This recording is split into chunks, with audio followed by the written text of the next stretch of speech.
The iconic Statue of Liberty was sent to New York City.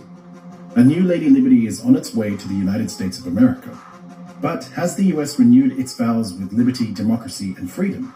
And can its internal and foreign policies today be considered a benchmark for the so-called free world? Soon after the Statue of Liberty was sent in 1886, Spain ceded the Philippines to the US.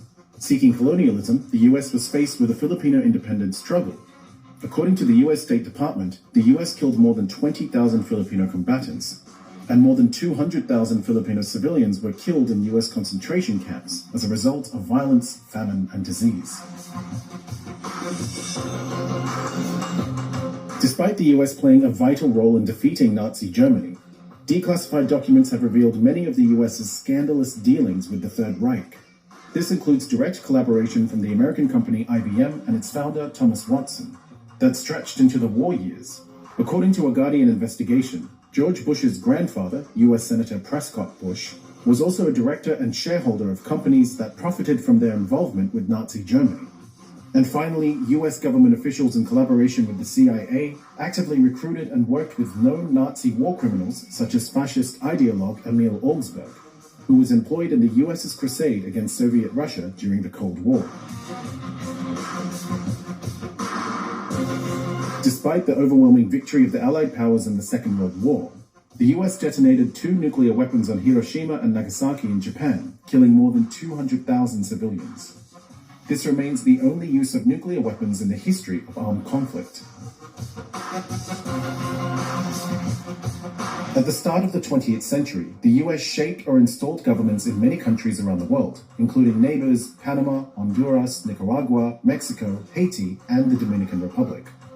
During the Cold War era, the US reached its peak of foreign tampering and interventions, including the 1953 CIA-backed coup in Iran against socialist leader Mohammad Mossadegh to reinstall the autocratic Shah of Iran, and the 1961 Bay of Pigs invasion against Cuba's Castro, in addition to 638 attempts to assassinate the revolutionary leader.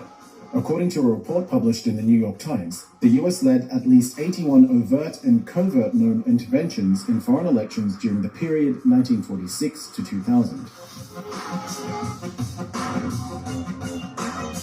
The US's fight against communism meant that the US committed its armed forces extensively in several proxy wars, such as those fought in Vietnam and Korea. The US involvement in Vietnam cost the lives of some 365,000 civilians. This includes massacres committed by US troops against unarmed civilians, such as the My Lai massacre. Vietnam has stated that 2 million civilians on both sides and some 1.1 million North Vietnamese and Viet Cong fighters were killed. The US extensively used chemical warfare during this period. A US program, codenamed Operation Ranch Hand, sprayed 20 million gallons of various herbicides over Vietnam, Cambodia, and Laos from 1961 to 1971. After the 9/11 terrorist attacks in New York City, the US launched another crusade, this time against Iraq and Afghanistan. It lied and claimed that Iraq had weapons of mass destruction. It didn't. The US invaded anyway, resulting in the death of more than 1 million Iraqis in the ensuing invasion, insurgencies, and civil wars. The US practice of torture, rape, and other war crimes in Abu Ghraib prison were also exposed. The US's protracted chaos in the Middle East gave rise to groups such as Daesh, their reign of terror across the Arabian Peninsula and beyond. This is not to mention the US's own active torture and detention base in Guantanamo Bay, Cuba, and its global rendition program. The US war in Afghanistan in 2001 resulted in the death of more than 240,000 people in Pakistan and Afghanistan, including more than 70,000 civilians. But is this all really a surprise in a country that was built upon slavery and the genocide of its own native indigenous population? As the UN Secretary General once said, there is no difference between diplomacy and deception. And so if the Statue of Liberty is supposed to represent the US's outlook to the world, it is arguably a deception not only to the world, but more importantly, to its own people.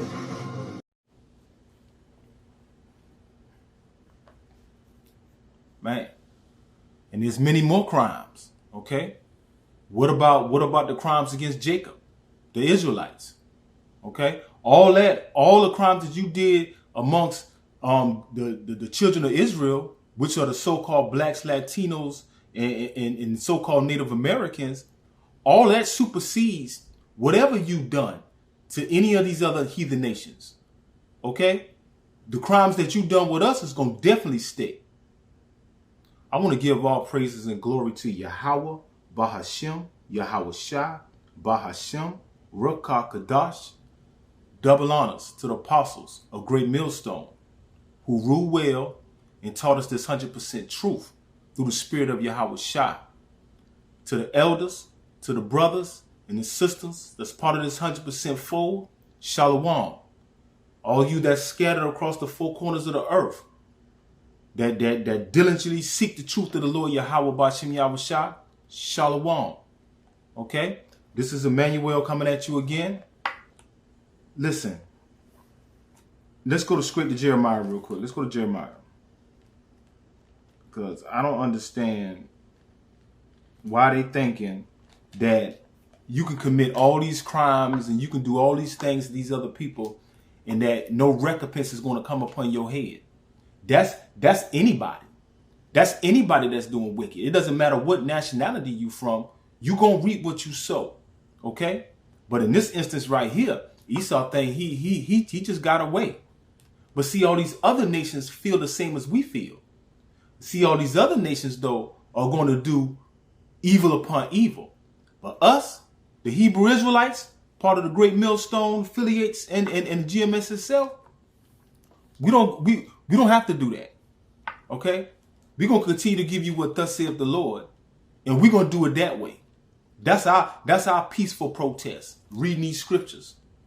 You see that? That's our way of getting back at you, Esau. Is these scriptures, because we know these scriptures going to come true, and we know these scriptures be talking about you as well. All right? Let's go to Jeremiah 28. Let's go to Jeremiah 28. And let's start at verse 7.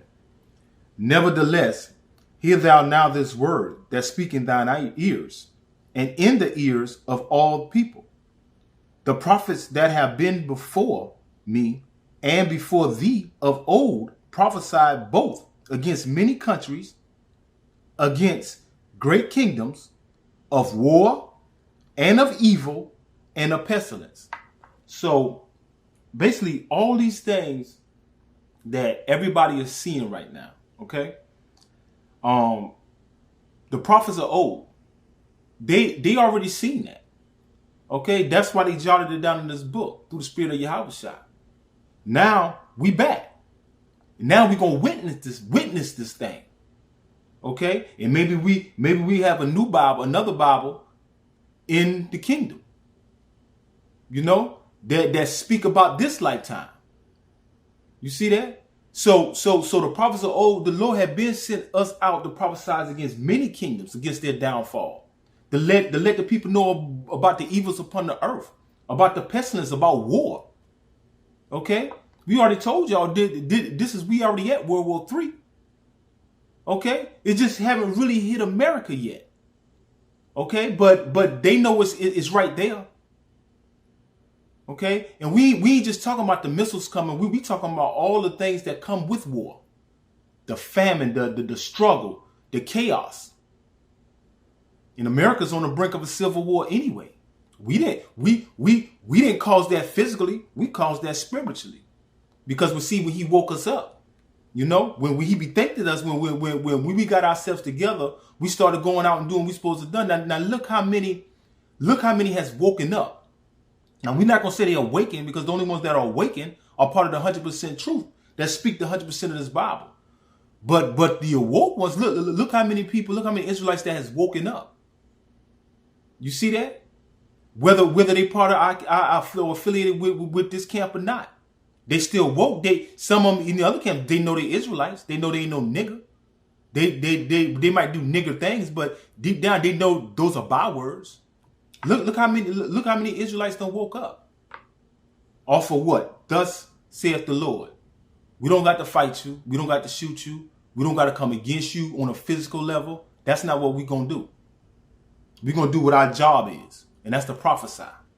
Preach the word. Okay, let's go to Isaiah 47. We're going to do Isaiah 47 two times, though. But let's start off with verse 1. Come down and sit in the dust, O virgin daughter of Babylon. Sit on the ground. There is no throne, O daughter of the Chaldees, for thou shalt no more be called tender and delicate.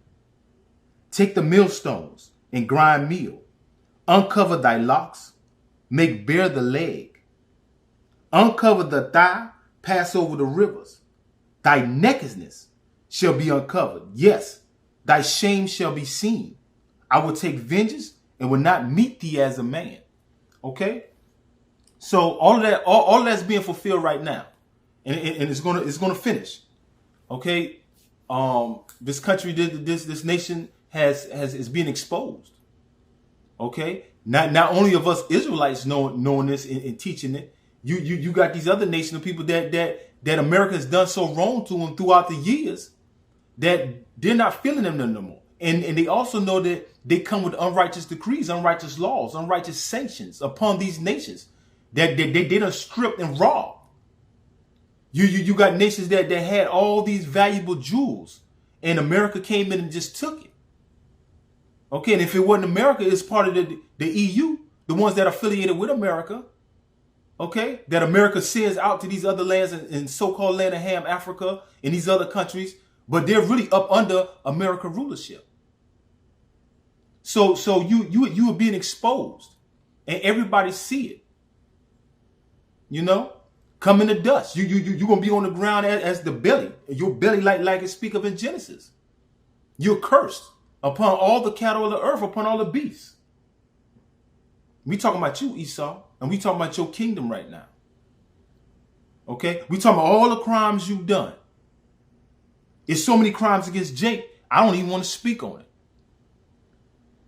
Because there's so many. Okay? These other nations can speak on you. This Bible gonna speak on you. You see that? Let's go back to verse 3. Thy nakedness shall be uncovered. Yea, thy shame shall be seen. I will take vengeance, and I will not meet thee as a man. The Lord's going to seek his revenge. You got to remember too now, regardless if us Israelites gave Yahushua up, which is these wicked niggas here on earth right now too, that goes against us. The Romans were still in rulership. And instead of them putting their foot down and telling these Israelites, listen, this man ain't did nothing wrong for real. We're not going to persecute this man, but remember now, it still had to be fulfilled. But we speaking on another mindset that he could have, the Roman Empire, the Roman Pilate and them could have just been like, no, we're not going with that. We're going to let him live. Y'all kill him. You see? But they didn't do that. You know, they went on to let so-called a democracy move, asking the people what they think and what they should do. And show us shit what these wicked niggas did. Give our Lord and Savior up. We don't want him. We want to kill him. You see how that go? But see, that's all caused by Esau as well. Underneath the prophecy of what's supposed to happen anyway. Okay? He's going to come back for his revenge. All those that pierced him. And it says, what it say? I will not meet thee as a man. He's not coming down here in no mortal state. He's coming down here with all power and glory. Immortal. With the angels. And by that time, you know, he done put that thing on us. That we got our spiritual gifts. The upper echelon of the gifts. To be enacted upon when we trying to hunt for the rest of y'all to bring y'all on over to our land. For all y'all who trying to hide when all this thing pop off. Okay? He's not going to meet you as no man. And he ain't coming to play with you. Same way we don't play no game, he ain't coming to play with you. Times that by 1,000. Sit up here and play with his people through all these years. He gave you a little time to rule. Look what you did when you ruled. Look how you acted. Look what you into. Look what you caused. Look how you destroyed this earth. Okay? Nobody hearing that no more. Let's go to Matthew real quick. Let's go to Matthew. And let's go to let's see what Yahweh Shai talking about. Let's go to Matthew 4. But this right here is something real right here. Let's start it. Let's go to verse 4 and let's start at verse 8. Again, the devil taketh him up in an exceeding high mountain, and sheweth him all the kingdoms of the world, and the glory of them, and saith unto him, all these things will I give thee, if thou wilt fall down and worship me. Then saith Yahushua unto him, get thee hence, Satan, for it is written, thou shalt worship the Lord thy power, and him only shalt thou serve. Okay? Why would the Lord sell out? Okay? Why would he already knowing he's coming down here as Yahushua to fulfill this, to let you go ahead and rule Esau. Okay? Why would he go against what his father has sent him to do? That's the first thing. Okay? Knowing that you only got a short time. He's so-called telling you something, you only got a short time. In actuality, nigga, all this shit mine anyway. You just renting it. You just borrowing this right now. This earth bin was mine. All the galaxies, all the planets, all that's is mine anyway. So by you asking me or telling me to bow down to you and you're going to give all this to me, you sound like a fool. This is what Yahushua is saying. No, it is written. We're going to worship Yahweh all day long and only him. Not you. You only got dominion over this spiritual realm right here. But you don't have dominion over me and my people. The ones that the Lord gave me from the beginning, you don't have dominion over them. You can give all the rest of these people this worldly things. My guys don't want worldly things. My guys want spiritual things. And the things that are going to come in the afterlife. Meaning the next life. Esau, you a trip. You always thinking you can outsmart us. You up there thinking you can outsmart the Lord. Going up further in that verses, going further in that chapter, Satan used Psalms 91 on the Lord. He think he's smart.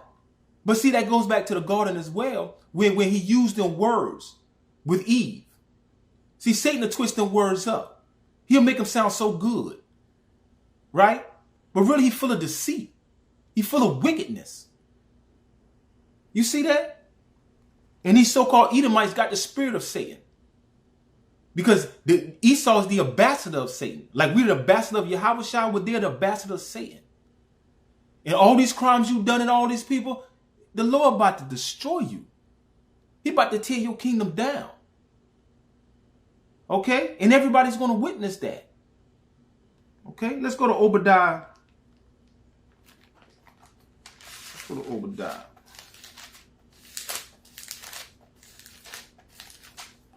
Let's go to Obadiah. Let's start at verse 6. How are the things of Esau searched out? How are the hidden things sought up? Okay? We're going to figure you out. The Lord going to reveal these things to us. The Lord's going to show how wicked you are on this earth. Okay, let's jump down to 8. Shall I not in that day, saith the Lord Yahweh Ba'ashem Yahushua, even destroy the wise men out of Edom and understanding out of the mount of Esau? Isn't the Lord going to do that? You think you so smart. You think you so wise, but you ain't wise enough. Okay, to know that your own destruction lies in front of you. Your own fate. Yet you still continue to do your wicked thing. But hey, that's what you was placed on this earth to do. Okay, that's your lot. Verse 9, and the mighty men, O Teman, shall be dismayed to the end that every one of the mountain of Esau may be cut off by slaughter. So this is not going to be a form of a quick type of deletion going on. You're going to suffer. You're going to be slaughtered. Yahushua not playing these games. Or the angels or the Father. Your rent is due, Esau. And you about to be evicted, man. You understand? Matthew 10. Matthew 10. Let's go to verse 26. This is Yahushua speaking. Fear them not therefore, for there is nothing covered that shall not be revealed, and hid that shall not be known. So, all in due time, whether you a Jake, whether you a Edomite, whether you a Ishmaelite, it don't make no difference. You're gonna reap what you sow. And if you're trying to hide things under the rug, it's gonna come out. It's gonna be revealed. Any form of wickedness is gonna come to surface. You understand? And your wickedness, Esau, has came to surface now. You on your last toe. They say leg, we say toe. Okay? You got two of them big toes left. Your other toes ain't working. You see that?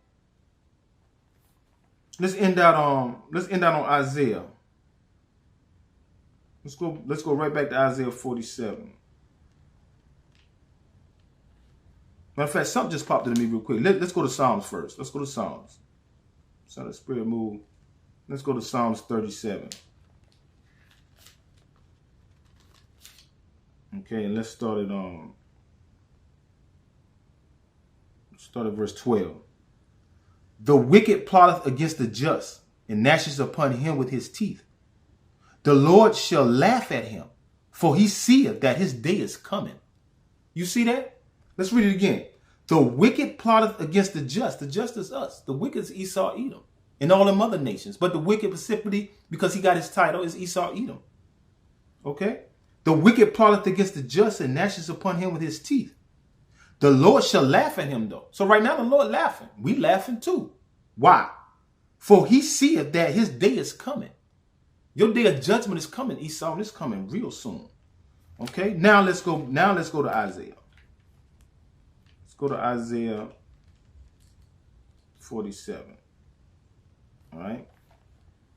And let's start at verse 12. Stand now with thine enchantments, and with the multitude of thy sorceries. You saw they was doing that, the World Forum. Had this witch up there enchanting. Like it's supposed to do something. See how these other nations and these other people, that party was a Jake helping them. Let me keep reading. Stand now with thine enchantments, and with the multitude of thy sorceries, wherein thou hast labored from thy youth. If so, be thou shalt be able to profit. If so, be thou mayest prevail. Verse 13. Thou art weary in the multitude of thy counsels. Let now the astrologers, the stargazers, the monthly prognosticators stand up and say thee, from these things thou shalt come upon thee. Behold, they shall be as stubble. The fire shall burn them. They shall not deliver themselves from the power of the flame. There shall be a coal to warm at, nor fire to sit before it. Verse 15. Thus shall they be unto thee with whom thou hast labored, even thy merchants from thy youth, and they shall wander every one to his quarter. None shall save thee. Okay? So Esau, that's a wrap, man. That's a wrap. I want to give all praises to Yahweh, Bahashem, Yahweh Shai, Bahashem, Rakakadash. And that being said, Shalom.